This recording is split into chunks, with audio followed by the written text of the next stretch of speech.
तो जी हमने हेडलाइन लिख ली, हमने इंट्रोडक्शन भी लिख लिया। अब बारी आती है बॉडी कंटेंट की।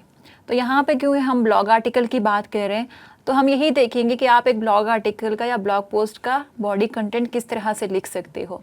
अब उसमें बहुत सारी प्रैक्टिसेस होती हैं जो हम आपको इस कोर्स में बताएंगे, लेकिन जर्नली जब आपने एक ब्लॉग आर्टिकल को स्ट्रक्चर करना होगा या उसमें कंटेंट ऐड करना होगा तो आप उसमें क्या क्या चीज़ें ऐड करोगे।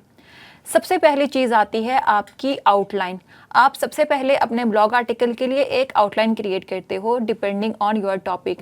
जो भी आपका टॉपिक होगा उसकी बेस पे आप आउटलाइन क्रिएट करोगे। अब ये आउटलाइन आप किस तरह से क्रिएट करोगे, इसके लिए आप करोगे रिसर्च। आफ्टर रिसर्च आप ये डिसाइड करोगे कि आपने इस ब्लॉग आर्टिकल में क्या कवर करना है।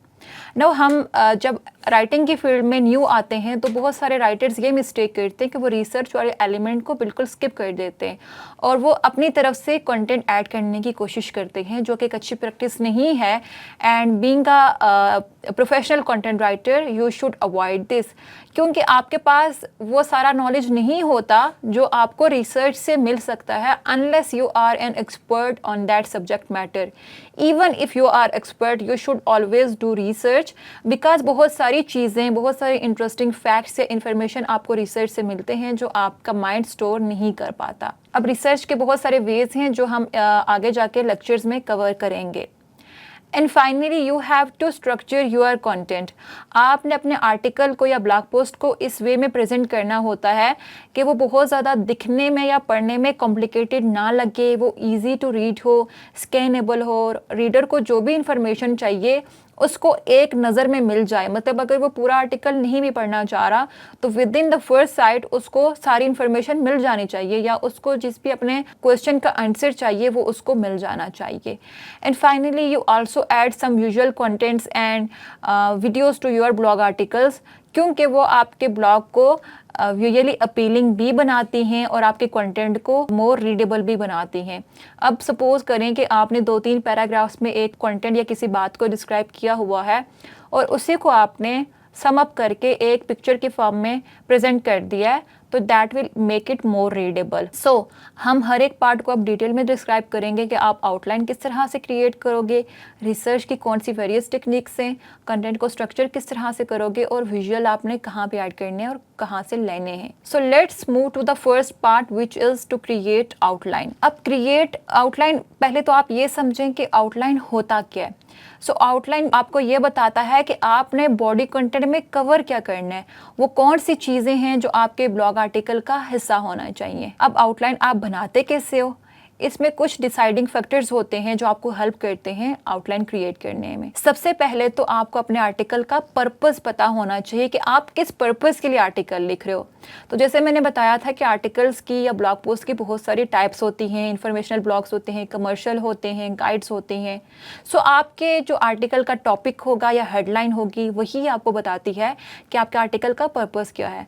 फॉर एग्जाम्पल आप एक आर्टिकल लिख रहे हो 7 best tips to decorate your living room, तो यहाँ पे आप कोई इन्फॉर्मेशनल कंटेंट शेयर करना चाहोगे। लेकिन अगर आप एक आर्टिकल लिखोगे कि best running shoes for athletes, तो यहाँ पे आप कमर्शियल कंटेंट लिखोगे जहाँ पे आप उनको कुछ प्रोडक्ट्स रेकमेंड करोगे और उनके features and pros and cons बताओगे। तो सबसे पहले तो आपका पर्पस क्लियर होना चाहिए, और वो कौन सी चीज़ है जो आपको ये क्लियरिटी में हेल्प करती है, that is your blog title और ब्लॉग हेडलाइन और टॉपिक। नाउ आपके आर्टिकल की लेंथ या वर्ड काउंट भी एक इम्पॉर्टेंट रोल प्ले करता है आउटलाइन क्रिएट्स करने में। And why is this so? Let's say कि आप एक आर्टिकल लिख रहे हो 300 वर्ड्स का on the topic of how to increase social media engagement.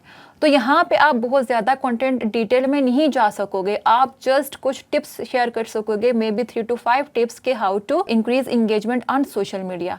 लेकिन अगर इसी टॉपिक पे आपको 1500 वर्ड्स का या लेट्स से 2000 वर्ड्स का आर्टिकल लिखना हो तो आपके पास वहाँ पे एज होता है कि आप बहुत सारी और डिटेल्स भी ऐड कर सकते हो।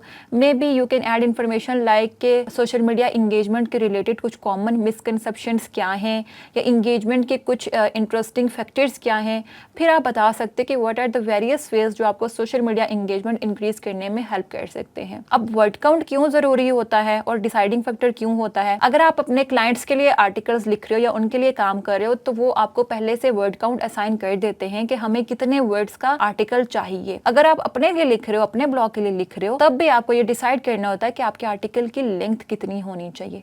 अब वो भी आप टॉपिक की बेस पे ही डिसाइड करते हो। आपको कोशिश करनी चाहिए कि आप फ्लफ को बिल्कुल अवॉइड करें। ये नहीं कि ज़्यादा से ज़्यादा वर्ड ऐड करने की रीज़न की वजह से आप कंटेंट में इररिलेवेंट चीज़ें ऐड करते जाओ जो आपके रीडर को वैल्यू ही ना प्रोवाइड करें। तो इसका बेस्ट वे क्या होता है कि आप अपने कंपेटिटर को जाके देखें, उनसे इंस्पिरेशन लें कि वो कितना वर्ड काउंट लिख रहे हैं या कितने वर्ड्स में वो इन्फॉर्मेशन को आराम से कवर कर पा रहे हैं। तो हम कोशिश यही करते हैं कि हम उतना ही लिखें जितना उन्होंने लिखा हुआ है या उनसे थोड़ा सा बेहतर लिखें ताकि गूगल को हमारा कंटेंट यूनिक लगे। अब आउटलाइन आप क्रिएट किस तरह से करोगे? जैसे मैंने कहा कि रिसर्च के बाद ही आप क्रिएट करोगे और रिसर्च के बाद ही आप अपना पूरा आर्टिकल भी लिखते हो। इवन जो आप इंट्रोडक्शन भी लिखते हो तो रिसर्च आपको उसमें हेल्प करती है, बहुत सारे आइडियाज़ देखती है कि आप इंट्रोडक्शन किस तरह से लिख सकते हो। अब हम ये कवर करेंगे या ये देखेंगे कि वो कौन सी वेरियस रिसर्च टेक्निक्स हैं या कौन सी वेरियस वेज हैं रिसर्च के जिनको आप यूज करते हुए अपने आर्टिकल के लिए रिसर्च कर सकते हो। So there are a few ways as you can see on the screen. आप गूगल को यूज करते हुए रिसर्च करोगे which is very basic and ज़्यादातर यही वे जो है यूज़ होता है। आप अपने कंपेटिटर का कंटेंट देखते हो और उसकी बेस पे अपना कंटेंट क्रिएट करते हो।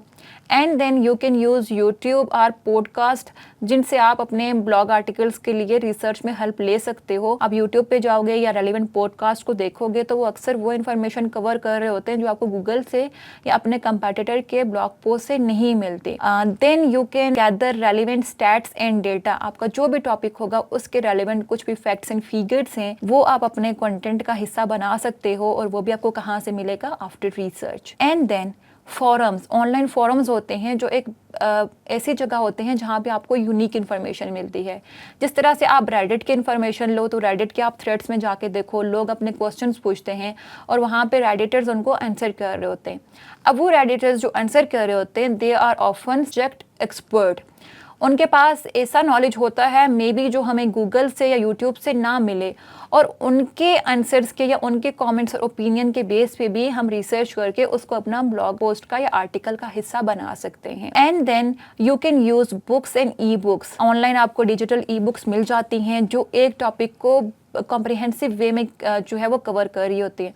सो अगर हम सोशल मीडिया इंगेजमेंट वाले आर्टिकल की ही एग्जांपल लें तो आपको ऑनलाइन ऐसी पीडीएफ्स या ई बुक्स मिल सकती हैं जो ए टू जी हर चीज़ को कवर कर रही हैं और वहाँ से इंस्पिरेशन लेके आप अपने आर्टिकल की आउटलाइन भी क्रिएट कर सकते हो और इवन कंटेंट राइटिंग में भी उसको यूज़ कर सकते हो। And then since this is the age of AI तो एआई टूल्स भी आपको हेल्प करते हैं कि आप अपने कंटेंट के लिए रिसर्च करो और उसके लिए आउटलाइन भी क्रिएट करो। सो हम वन बाय वन हर एक मेथड को डिटेल में एक्सप्लेन करेंगे कि आप इसमें से हर एक मेथड को यूज़ करते हुए अपने कंटेंट के लिए एक अच्छी आउटलाइन किस तरह से बना सकते हो और कंटेंट की बॉडी लिखने के लिए इंफॉर्मेशन कैसे गैदर कर सकते हो। सो नेक्स्ट वीडियो में हम आपको ये बताएंगे कि गूगल को यूज़ करते हुए आप कंटेंट किस तरह से रिसर्च कर सकते हो।